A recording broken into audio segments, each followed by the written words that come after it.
वसुदेवसुतं देवं कंसचाणूरमर्दनं देवकी परमानन्दं कृष्णं वन्दे जगद्गुरुम् असतो मा सद्गमय तमसो मा ज्योतिर्गमय मृत्योर्मामृतङ्गमय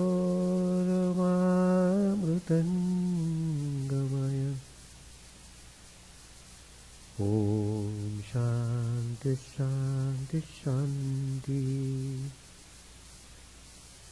Let us offer our salutations to Sri Lord Krishna, the embodiment of bliss, who came to establish dharma and at the same time he came to punish the wicked, to lead us from death to immortality. We are studying Chapter 4, Bhagavad Gita, the Yoga of Wisdom. Lord Krishna has given many yogas for us to practice in our life. We can choose any path that leads to the same goal of reaching the Divine Supreme. As long as we are on this earth planet, we are certainly bound by our actions. Karmanubandhini manushya-loke. So, Lord Krishna has said in the Gita, we are all without exception are bound by our karmas. But then, how does jnana do away with karma? How does wisdom destroy sin? These are explained in the following verse number 37. Lord Krishna says, Ithaidhamsi samidbhognir bhasmasat kurute arjuna jnanagnihi sarvakarmani bhasmasat kurute tatha. Jnanagni, as blazing fire burns firewood to ashes, Arjun, similarly the fire of wisdom burns up all fruits of actions.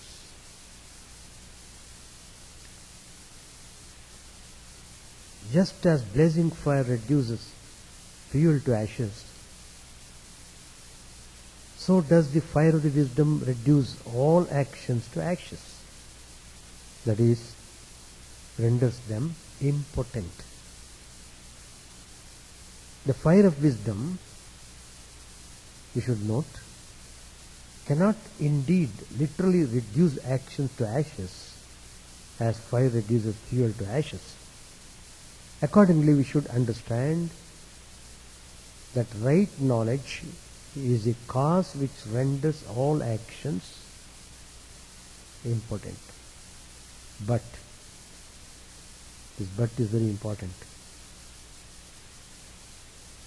And that is the prarabdha karma. Actions by which this body has been brought into existence will come to an end only when their effects will have been fully worked out. In fact, as we are born on this earth planet, we are programmed. Accordingly we behave. No doubt there is little freedom given to all individuals, but the force of samskaras determine in what manner we can use our free will effectively. So, those actions have already commenced their effects. They are called as prarabdha karma. A person is born blind. That is prarabdha karma. You can't rectify it at all. Whole life he has to go through blindness. Like that. So, it warns us that we should be really very careful about our actions. These actions are propelled by our thoughts. So, it comes to the point that we should really think good thoughts in the mind. We know it, but still we are in helpless position. Knowingly we think wrongly. Knowingly we do mistakes. Of course, there are so many other factors also. The point is, as long as we are on the wrong action, these actions are result oriented. Some actions give result immediately. Some actions give after some time. Some actions give after the passing away of the soul in the next birth. But the point is, nobody can escape the effect of karma. So as long as the botherations are there in the mind, they are the results of our own wrong thinking, wrong actions. So we have to be careful. If we are not careful, we are bound to suffer. So, here comes the value of wisdom. It is not for nothing Lord Krishna has advised us to be wise. Be wise consciously and act wisely. That's the message of this most famous verse.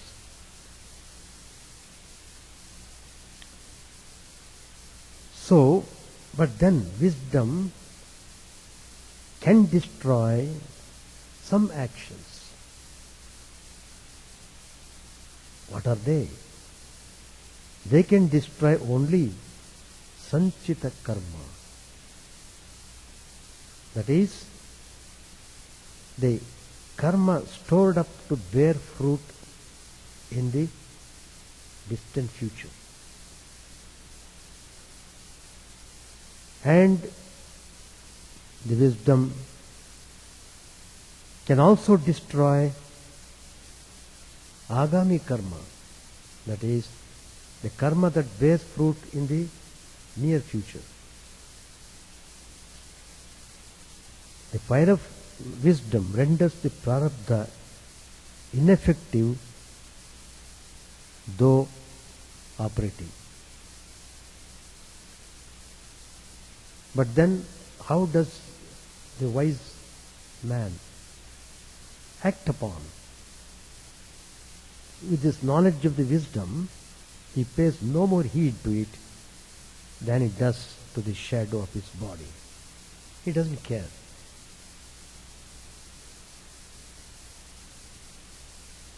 He is well aware that pleasure and pain are characteristics of physical life. Some kind of pain will be there all the time in different ways. And some kind of joy the being experiences in some way or other. But they are there. They are the characteristics of life. Sri Ramakrishna used to say, please remember that pleasure and pain are the characteristics of the embodied state. In Chandi, it is written that Kulveer was sent to prison and a heavy stone placed on his chest. Yet the Kalu was born as a result of a boon from the Divine Mother of the universe. Thus, pleasure and pain are inevitable when the soul accepts a body. Again, take the case of Srimanta, who was a guest devotee. Though his mother, Kulana, was very much devoted to the Divine Mother, there was no end to his troubles. He was almost beheaded. There is also an instance of the woodcutter who was a great lover of the Divine Mother. She appeared before him and showed him much grace and love. But he had to continue his profession of woodcutting and earn his livelihood by that arduous work. Again, while Devaki, Lord Krishna's mother, was in prison, she had a vision of God Himself, endowed with 4 hands, holding mace, discus, conch shell and lotus. And he declared to the mother, I am being born as your son. Yet, with all that, Devaki should not get out of prison.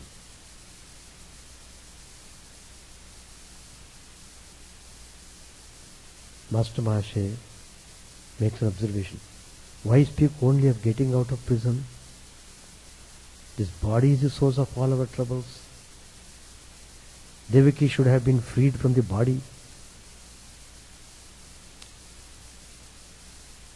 Then Sri Ramakrishna explains the law of karma, how it operates. The whole creation is governed by this tremendous law of karma. Sri Ramakrishna says, the truth is that one must reap the result of the prarabdha karma. The body remains as long as the results of past actions do not completely wear away. Once a blind man bathed in the Ganges, and as a result was freed from his sins, but his blindness remained all the same. Everybody laughs. It was because, Sri Ramakrishna says, why he was having blindness? It was because of his evil deeds in his past birth that he had to undergo that affliction.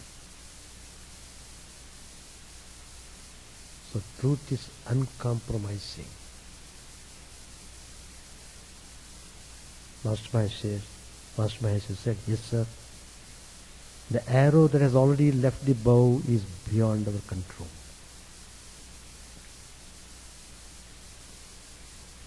Sometimes we burst out, we talk nonsense.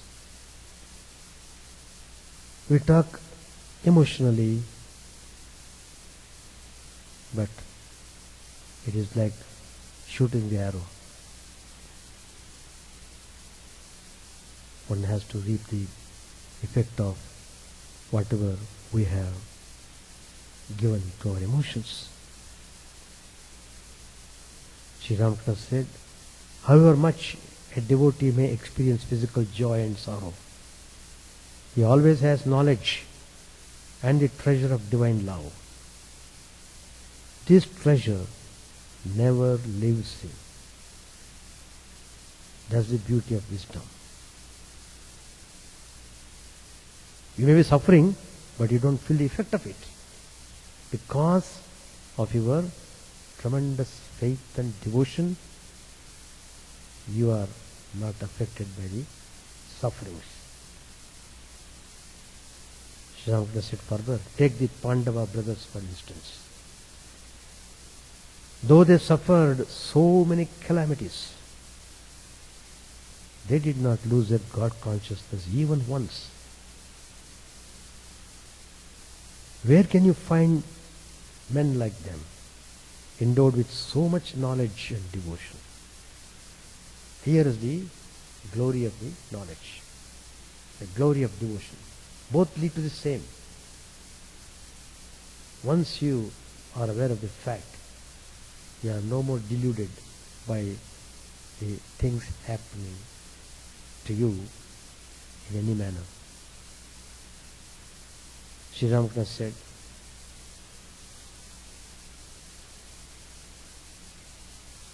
once Keshav Chandra Sen asked, what is the nature of life after death? Even if you say what will happen after life after death, do you believe it? Or do you have the strength to accept it? Anyway, Sri Ramakrishna said, Keshav Chandra asked this question. What is the nature of the life after death? And Sri Ramakrishna's teachings, please note, are the treasure house of wisdom. Treasure house. Sri Ramakrishna says, as long as a person remains ignorant, that is, as long as the person has not realized the divine, so long will he be born. He can't escape coming back and forth. But after attaining knowledge, that is, after finding out the absolute truth, he will not have to come back to this earth or to any other plane of existence. He is eternally in peace and joy.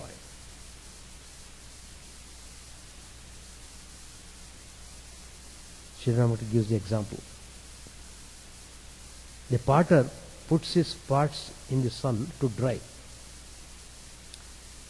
Haven't you noticed that among them there are both baked and unbaked ones? When a cow happens to walk over them, some of the parts get broken to pieces. The broken parts that are already baked, the potter throws away, since they are of no more use to him. But the soft ones, though broken, he gathers up, he makes them into a lump, and out of these he forms new parts. In the same way, so long as a person has not realized God, he will have to come back to the potter's hand. That is, he will have to be born again and again. What's the use of sowing a boiled paddy grain? It will never bring forth a shoot. Likewise, if a person is boiled in the fire of knowledge, he will not be used for new creation. He is liberated. Here the knowledge means the knowledge of the true self. Who is this being that is embodied? Who is this being? Exploring and discovering. Then, once that is discovered, he is liberated once and for all. According to the Puranas, that is ancient stories, Puranas, they are all life stories of great people. In fact, after thousands of years, our life story also becomes a Purana. But somebody should record it. There in the case of Puranas, Vyasma should record it. Anyway, according to the Puranas, the Bhakta and the Bhagavan, the devotee and the deity, are two separate entities. I am one and you are another. The duality exists. He is happy to feel that way. The body is a plate, as it were, containing the water of mind, intelligence and ego. Brahman is like the sun. It is reflected in the water. Therefore, the devotee sees the divine form. That is the ego of devotion. See how Sri Ramakrishna is giving the pearls of wisdom through his teachings. It's remarkable. Then Sri Ramakrishna talks about the ego of knowledge.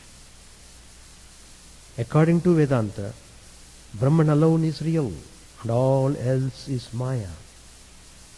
That means dreamlike and unsubstantial.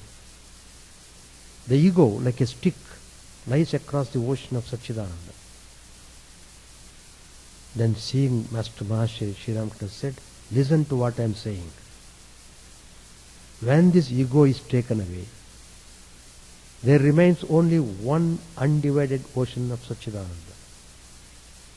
But as long as the stick of ego remains, there is an appearance of two. Here is one part of the water and there another part. Attaining the knowledge of Brahman, one is established in Samadhi, then the ego is effaced. That's the end of the journey. Till then our journey continues. You may like it or you may not like it. It doesn't depend upon your likes and dislikes. Some invisible force that acts upon every being in this creation. So we are all under that jurisdiction. So one must really aspire for the knowledge of wisdom. To know clearly and act upon wisely. That's the message of the Jnana Yoga. Yoga of wisdom. Verse number 38. Nahi jnanena sadrisham pavitrama vidyate tat swayam yoga samsiddhaha kalena atmani vindati. Verily there exists nothing in this world purifying like knowledge. He who becomes perfected by yoga, this is karma yoga and other yogas, in times in himself, by himself, he realizes this.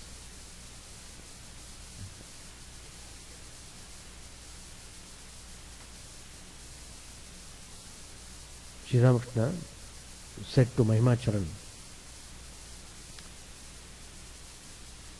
in the light of Vedantic reasoning, the world is illusory. That is, it is unreal as a dream.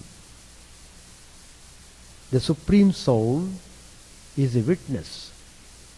The witness of the three states of waking, dream and deep sleep. These things are in our line of thought. The waking state, according to Vedanta, is only as real as a dream. All the different states which we are undergoing in our life, they are all really dream, according to the philosophy of Vedanta. Then Sri Ramakrishna tells further. Let me tell you a story that agrees with this attitude. There was a farmer who lived in the countryside. He was not ordinary. He was a real jnani. He earned his living by farming. He was a married person. And after many years, a son was born to him. He named the son as Haru. The parents loved the boy very dearly, as usual. This was natural, since he was the one precious gem in the family. On account of his religious nature, the farmer was highly respected and was loved by the villagers. They were all thinking that this farmer is a Gyan Purush, man of wisdom. One day, this farmer was working in the field when a neighbor came and told him that Haru, his son, had had an attack of cholera, which is most dreadful. The farmer at once returned home, and what did he do? He did not sit and keep weeping. He arranged for treatment for the body of the boy. But in spite of the best treatment given to the boy, the young boy Haru died. All the members of the family were terribly grief-stricken. But the father, farmer, acted as if nothing had happened. He consoled his family and told them, what's the use of grieving? It is futile to grieve. Then really he felt as if nothing had happened. He went back to his field and engaged himself in digging the earth. On returning home, he found his wife weeping even more bitterly. She became terribly angry at the husband. She said to him, how brutal and heartless you are. You have not shed one tear for the child, only child. The farmer replied smilingly and quietly, well, don't get upset. Shall I tell you why I have not wept? Hear me carefully, attentively. I had a very vivid dream last night. I dreamt I had become a king. I was the father of 8 sons and was very, very happy with them. Everything was so real. I never felt it was a dream at all. But then, suddenly I woke up. Now I am greatly perplexed. Should I weep for those 8 sons or for this one Haru? Of course, only a man of wisdom can speak that way. Pablo was a Jnani. Therefore he realized that the waking state is as unreal as a dream state. There is only one eternal substance, and that is the Atman. But for my part, I accept everything, Turiya, and also the 3 states of waking, dream and deep sleep.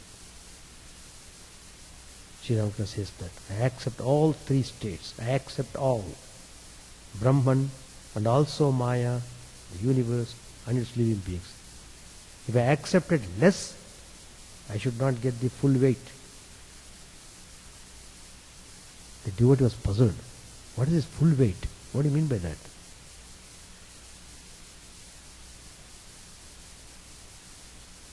Then Sri Ramakrishna explains the meaning of full weight by giving the example of bell fruit. You can read it in the Gospel. Then Sri Ramakrishna explains qualified Advaita. Brahman is qualified by the universe and its living beings.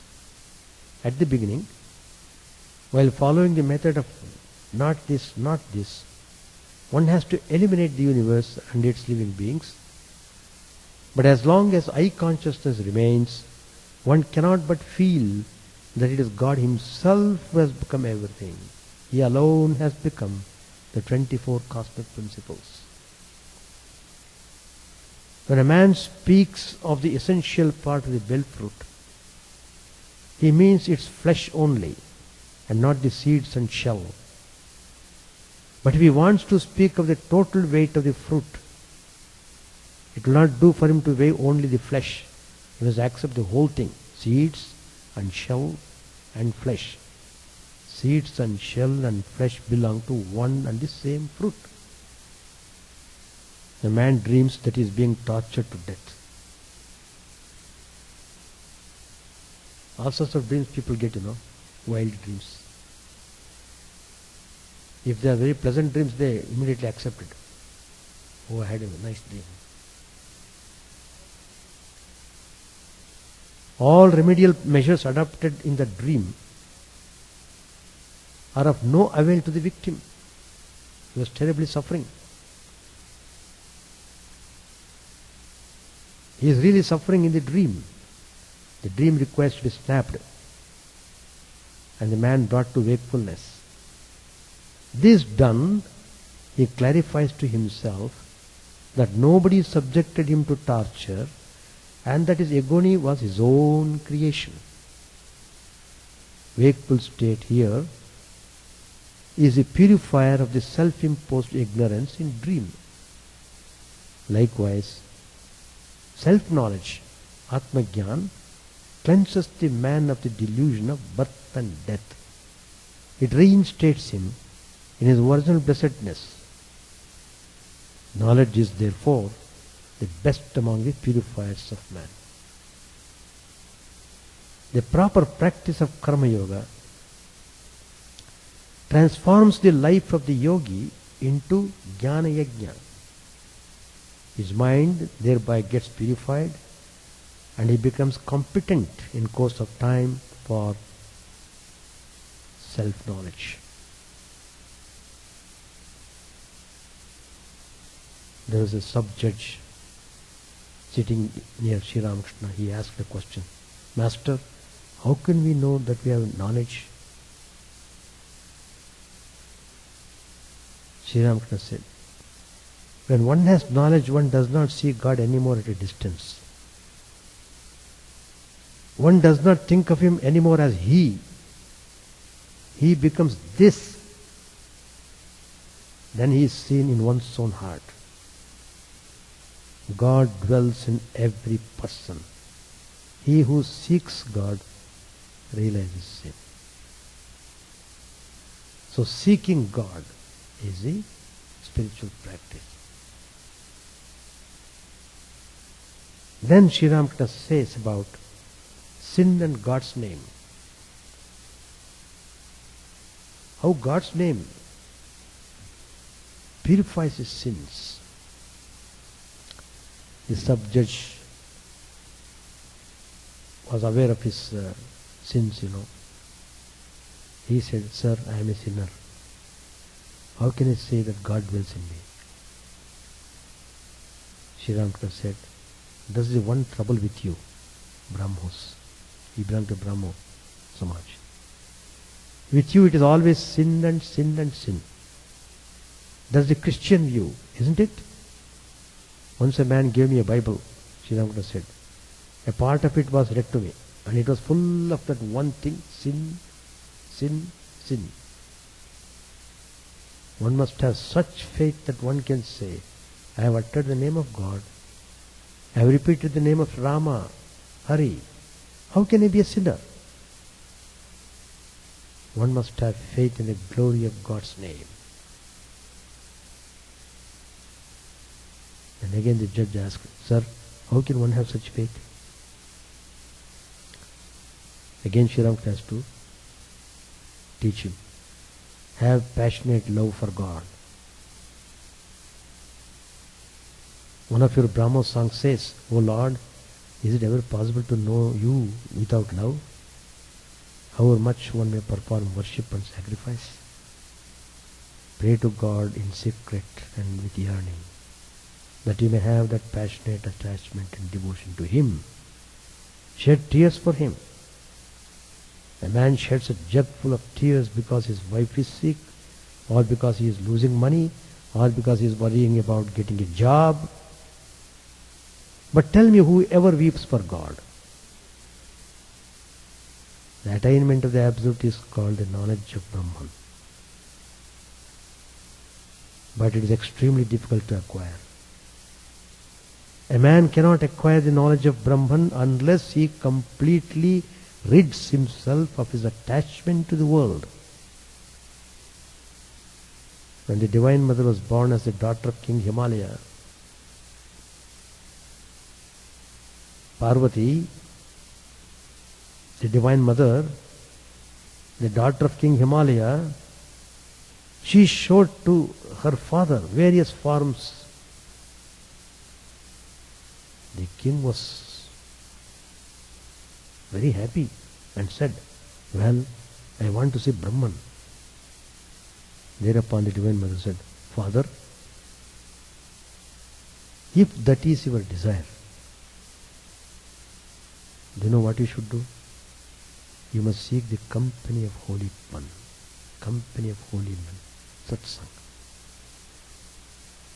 You must go to solitude, away from the world, and now and then live in holy company, holy association, holy environment. Very, very, very essential. The manifold has come from the one alone, the relative from the absolute. There is a state of consciousness where the many disappears and the one as well. For the many must exist as long as the one exists. Brahman is without comparison.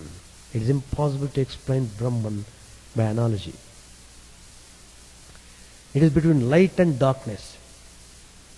It is light, but not the light that we perceive, not material light.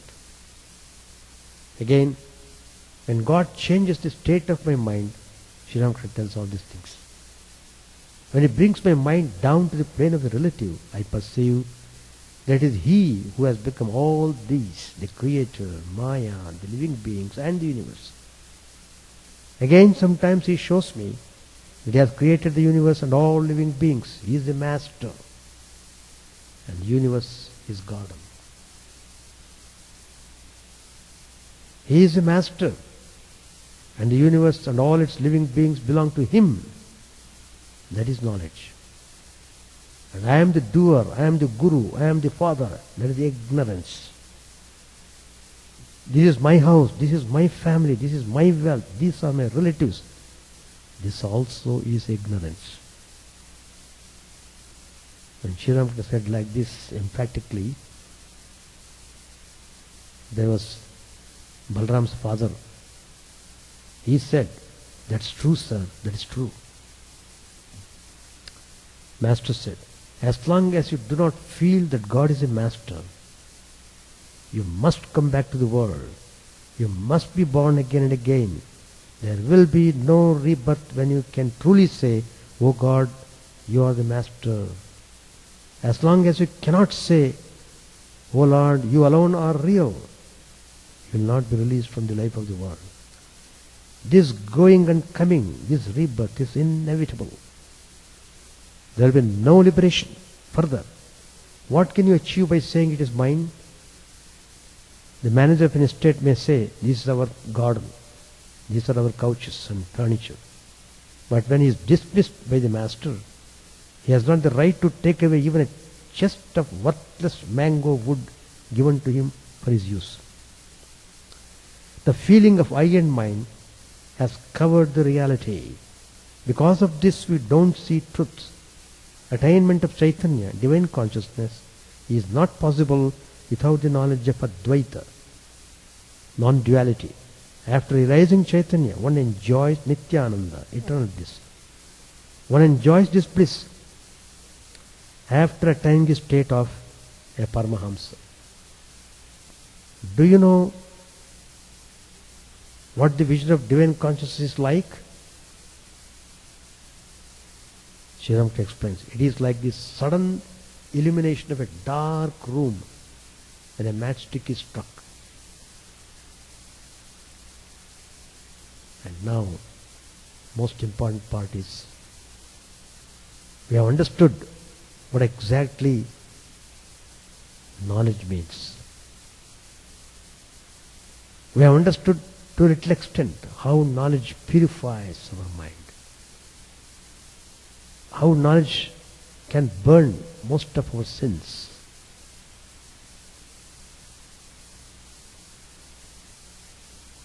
But to gain that knowledge, what to do? We have known the thing to be done. But we have to do it, no?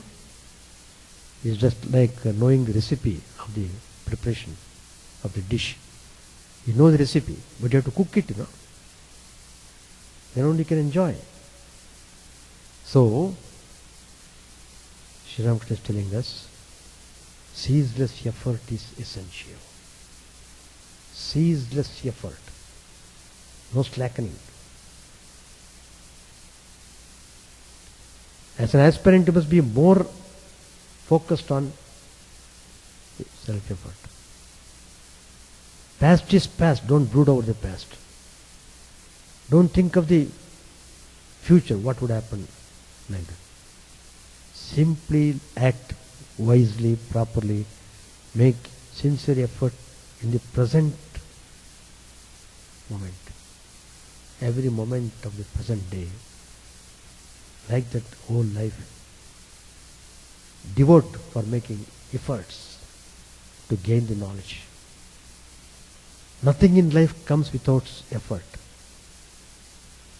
Sometimes a little effort is all that is required to accomplish a task. But sometimes a marathon effort is required. The key is not to give up. That's the point. Not to give up the effort. Now here is the example of marathon effort. Probably some of you may know it. How Bhagirath brought Ganga from the heavens. It is an example of such untiring effort. There is a story in the Puranas. It begins with the birth of 60,000 sons to the lady, her name Sumati, wife of King Sagara. 60,000. Those days, children would be born like that. And the birth of Asamanja to Keshini, another wife of Sagara. Sagara had two wives. Amshuman is the son of Asamanja. When Sagara performs the Ashwamedha Yaga, his horse was stolen by Indra. Seeing the horse tethered beside sage Kapila Muni, who was meditating in the cave, the 60,000 princes who went in search of the horse came to this cave and saw the horse was tied there where the Muni was meditating, and they thought this Kapila Muni might have stolen the horse. So, when this meditation was disturbed, he just saw them. And all the 60,000 princes were burnt by the powerful fire coming from the eye of the Kapila Muni. Then Amshuman comes in search. Then he comes to meet Kapila. Then Kapila Muni, out of grace, he tells him, only the water of the Ganga can save these souls who are dead. Amshuman tried but failed in his effort to bring the Ganga to the earth from the celestial world. It was not so easy. But Amshuman's grandson, Bhagiratha, he was a very strong person with strong determination. He performed rigorous penance that pleased Lord Brahma. However, he tells him, that the earth cannot withstand the force of the Ganga as she descends to the earth. The only one who can bear the force is Lord Shiva. Bhagirath continues penance. Brahma granted Ganga to flow, to follow Bhagirath, but because its terrible force, the whole earth would be flooded with water. So how to check the force? As Brahma suggested about Lord Shiva, he began to do practice penance to please Lord Shiva. And Shiva appeared before him and agrees to bear Ganga on his head. However, Ganga thought she can knock down Shiva. Sensing her intentions, Lord Shiva trapped her in his matted locks. So again Bhagirath has to make renewed efforts to get Ganga to the earth. He prayed to Lord Shiva to release her. Finally,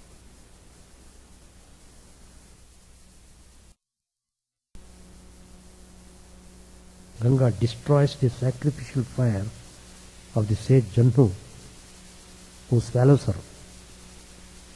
So again Bhagirath has to pray to the sage to forgive Ganga and release her, which he does. Because she was swallowed by and released by the sage Janhu, Ganga is called Janhavi. Bhagirath then directs Ganga over the ashes of his ancestors, and they were all liberated and they get salvation.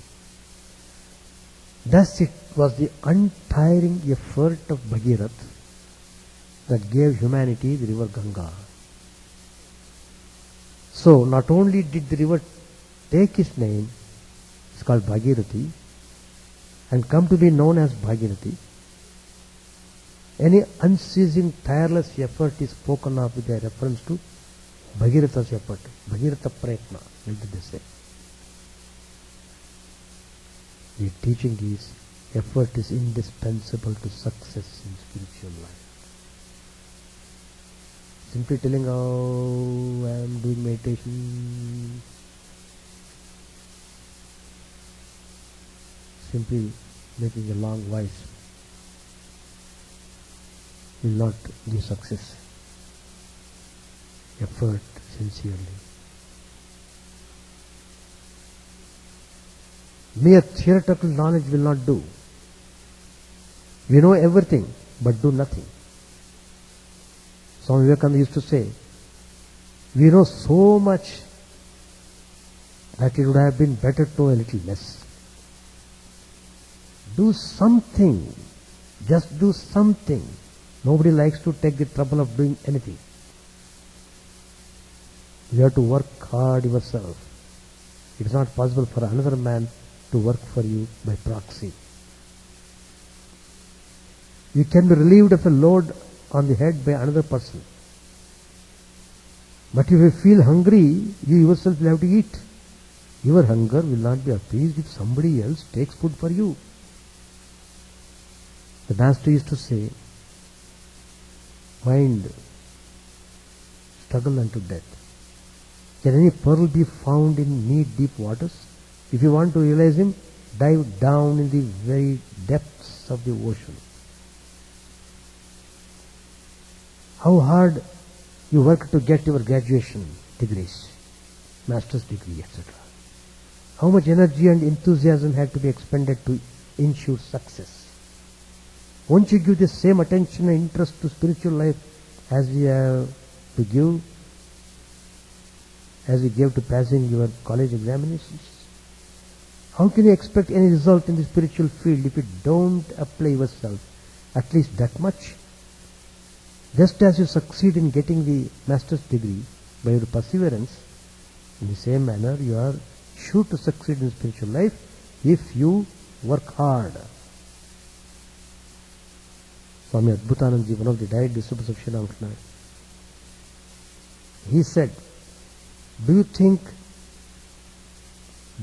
that a monk is your sweeper who will keep sweeping your mind for your for you day after day?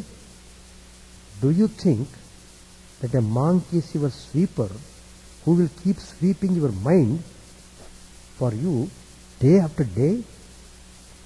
He may clean your mind once. After that, it is up to you to keep it clean.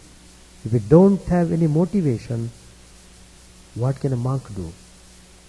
Can a holy man erase your past impressions? Or do you think he will carry you to the Lord on his shoulders? He will show you the path. But you will have to walk. You will have to walk it yourself. You will have to walk it yourself. That is the only way to reach God. Is it easy to hold on to the Lord's grace? It requires a great deal of effort and strength. Do you think that grace is some small thing that the devotee captures once and thenceforward he is satisfied? Once a person asked Swamiji, Adbhutanji, he asked a question, Maharaj, do you mean to say that an aspirant cannot attain samadhi through self-effort? We have heard that one attains samadhi by practicing concentration and meditation. Swamiji replied, what you have heard is true. The samadhi achieved through concentration and meditation is termed by Sri Ramakrishna as Chetana Samadhi. In this samadhi, there is an interplay of ecstasy and power. But the master also used to speak of another kind of samadhi in which the mind dissolves and the ego disappears. I am telling you the truth. No one can attain that samadhi without divine grace.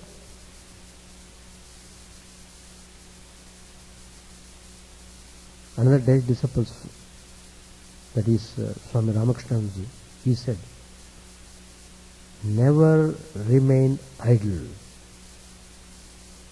for idleness is a progenitor of all evil thoughts. Be always vigilant in carrying out your duties. Shake off all dullness from within you. Laziness is the worst of all sins. There is no royal road to perfection. Sentimentalism is of no avail. You must labor hard and be always pleased with the place where God has been pleased to keep you. There must be no slackening of efforts until the goal is reached, until samadhi is attained. The same thing Swami Vivekananda says in one of his famous lectures, Uttishtata Jagrata Prapya Varan Nibodhata. Arise, awake and stop not till the goal is reached.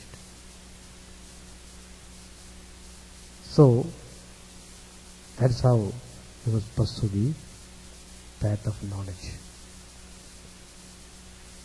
So let us try to put our maximum effort steadily, not one day we'll do intense effort, next day whole day will be sleeping. Not that way. In a steady manner.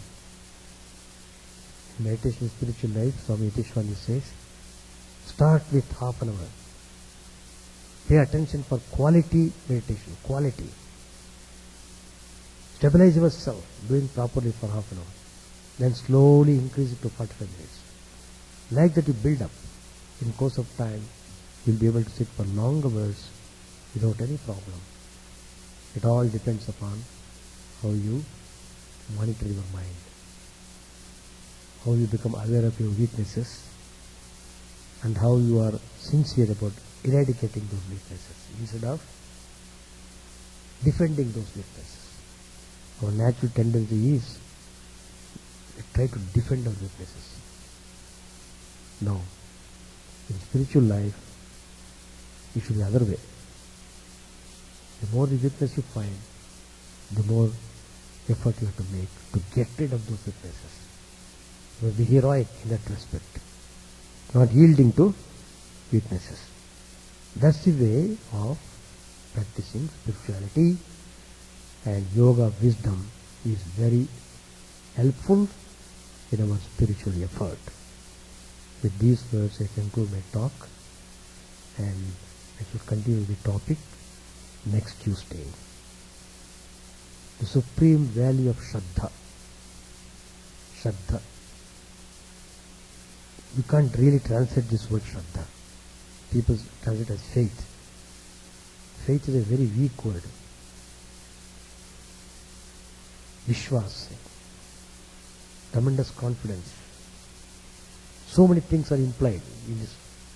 That's why the Sanskrit words are really not easy to translate in proper way.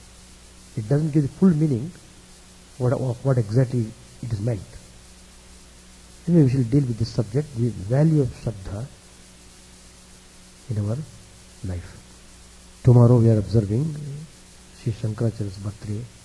We have already installed Acharya Shankar. Please note, Acharya Shankar was veritable incarnation of Lord Shiva. His parents made a vow in front of Shiva and got blessing. And it is well known that because of Shankaracharya, we are able to get this Bhagavad Gita. This Bhagavad Gita was embedded in Mahabharata. Like many stotras and things, it is one of the many like that. The Shankaracharya took it up from that and made commentaries, interpreted Sri Krishna's teachings, glorified them. It's the first time Shankaracharya brought out this Bhagavad Gita from the Mahabharata. And now afterwards, Madhvacharya, Ramanujacharya and all the other acharyas wrote commentaries on the teachings of Lord Krishna. Most sublime teaching of Bhagavad Gita. So we are celebrating tomorrow. Shankaracharya has composed many songs, both devotional as well as on knowledge. Nirvana Shatkam, completely on Advaita. So many compositions he has made. And he has composed most wonderful songs on the Divine Mother. Annapurna Stotra, Bhavani Ashtaka, like that. Bhajagovindam.